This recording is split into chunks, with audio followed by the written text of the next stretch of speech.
कराची के इलाके सादी टाउन में मॉडल कॉलोनी पुलिस ने घर पर छापा मारकर छीनी गई कार बरामद कर ली। पुलिस हुकाम के मुताबिक फायरिंग के तबादले में मुल्जिमान छीनी गई कार छोड़कर फरार हो गए।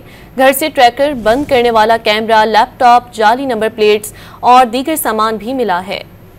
कराची के इलाके सादी टाउन में मॉडल कॉलोनी पुलिस ने घर पर छापा मारकर छीनी गई कार बरामद कर ली।